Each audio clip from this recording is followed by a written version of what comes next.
Hello student, स्वागत है आप सभी का एक नए वीडियो में। और देखिए बीटीपी के द्वारा एक ऑफिशियल नोटिस जारी किया गया है लखनऊ दिनांक 22/11/2023 की डेट में, यानी कि 22 नवंबर 2023 की डेट में। सबसे पहले मैं बता दूं कि ये जो नोटिस है आपके रीचेक के रिजल्ट को लेकर के नहीं है, आपके रीचेक से ही संबंधित है। और जैसा कि आप सभी स्टूडेंट्स अभी यूपी स्कॉलरशिप 2023-24 का फॉर्म ऑनलाइन करने वाले होंगे या फिर कर रहे होंगे, तो थोड़ा सा विशेष करके आपको कुछ ध्यान रखना है और ध्यान रख के ये सारी चीज़ें करनी है। यहाँ आप देखिए काफ़ी सारे स्टूडेंट्स होता है छोटी छोटी गलतियाँ कर देते हैं और आगे चल के उनको जनवरी फरवरी में जब करेक्शन होगा वो करेक्शन वगैरह कराना पड़ेगा। और जब करेक्शन हो जाता है तो उनका पैसा काफ़ी डिले के साथ और काफ़ी लेट के साथ आता है। ठीक है, तो रीचेक के रिजल्ट के बारे में बात करें तो मैंने पहले भी पिछले वीडियो में भी आपको बताया था कि अभी भी कोई अभी फिलहाल की स्थिति की बात करें तो रीचेक रिजल्ट को लेकर के कोई स्थिति क्लियर नहीं है कि आज आएगा, कल आएगा, परसों आएगा या फिर 5 दिन बाद आएगा, 10 दिन बाद आएगा।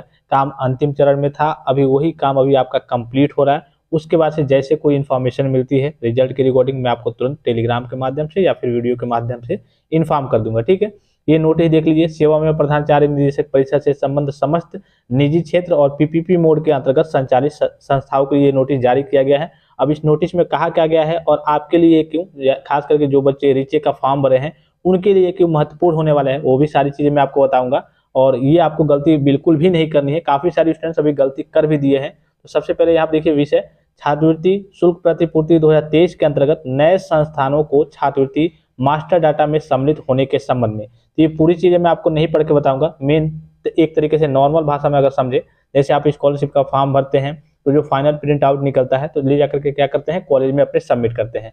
उसी तरीके से जो यूपी स्कॉलरशिप का विभाग है, तो जितने भी आपके कॉलेज हैं, इंस्टीट्यूट हैं, जो नए इंस्टीट्यूट हो या फिर जिनका मास्टर के लिए छात्रवृत्ति के लिए मास्टर डाटा में अभी तक सम्मिलित नहीं हो पाए हैं, तो उनको लिए भी एक कार्य होता है, उनको भी रजिस्ट्रेशन करना होता है। और यूपी स्कॉलरशिप का जो के लिए ऑफिशियल विभाग है वहाँ पे सारी चीज़ें देनी पड़ती है, मतलब कि उनका डाटा वहाँ पे भेजना पड़ता है कि हाँ ये इंस्टीट्यूट है, रजिस्टर्ड है और इस इंस्टीट्यूट के बच्चे स्कॉलरशिप का फॉर्म फिलअप कर सकते हैं। तो उसके लिए डेट रखी गई थी 10/11/2023 लास्ट डेट। तो फिर से कई जो इंस्टीट्यूट है उनका कल कि एक तरीके से रजिस्ट्रेशन कंप्लीट नहीं हो पाया है या फिर उसमें त्रुटि है, उसको रिजेक्ट कर दिया गया है। तो उनको फिर से कहा गया है आप जल्द से जल्द वो सारी चीज़ें कर लें। और जिनका हो गया है वो अब स्कॉलरशिप का फॉर्म करिए कि उनका मास्टर डाटा में सम्मिलित हो गया है, तो वो अब स्कॉलरशिप का फॉर्म भरने के लिए एलिजिबल है। ये जो नए संस्थान आते हैं, नए इंस्टीट्यूट, नए कॉलेज वगैरह बनते हैं या फिर जिनका करिए कि हर साल हर एक साल पे उनका हर साल मास्टर डाटा में करिए कि सम्मिलित होने के लिए रजिस्ट्रेशन वगैरह होता है, पत्र वगैरह लिखना पड़ता है, काफ़ी सारी चीज़ें होती हैं। तो ये बहरहाल आपके लिए नहीं है। अब आपके लिए इसमें काम की क्या चीज़ है,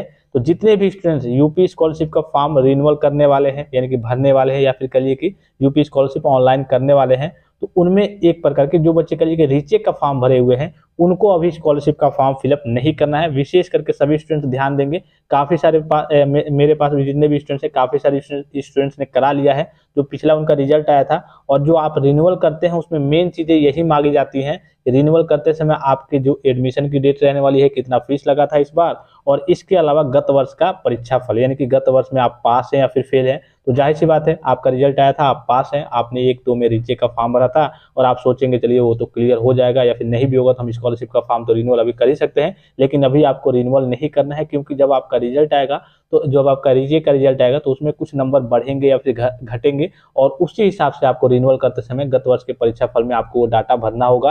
तो काफ़ी सारे स्टूडेंट्स अभी रिन्यूअल करके लॉक भी कर दिए हैं। बहुत सारे स्टूडेंट्स मेरे पास मैसेज कर रहे हैं सर मेरा तो लॉक हो गया। और इस बार जो रिन्यूअल करके आप संशोधन वाले ऑप्शन पे रिन्यूअल करके उसके बाद से कहिए कि डाटा अपना पूरा फिलअप कर दे रहे हैं, फिर नीचे प्रिंट आउट निकालने जा रहे हैं, तो उस पर ऑटोमेटिकली कभी कभी लॉक हो जा रहा है। तो आपको बहुत ज़्यादा जल्दीबाजी नहीं करनी है। मैंने प्रोसेस कुछ बताया है और कुछ अभी एरर्स आ रहे हैं, वो सारी जानकारी आपको मिल जाएगी। लेकिन खास करके जितने भी रीचेक के स्टूडेंट्स हैं वो अभी यूपी स्कॉलरशिप 2023-24 का फॉर्म रिन्यूअल नहीं करेंगे। सीधे शब्दों में और एक शब्द में कहें तो अगर वो कर देते हैं, जो अपना उनका डाटा है, मान लीजिए कि 1000 में उन्होंने या फिर कहिए कि 800 में जो भी आपका हो प्राप्तांक या फिर पूर्णांक, 800 1000 में मान लिया आपने 600 पाया है, अब वो आपने फिलअप कर दिया, फिर आपका रीचेक का रिजल्ट आया, आपका 5 नंबर 3 नंबर जो भी बढ़ना होगा घटना होगा वो घट गया, बढ़ गया।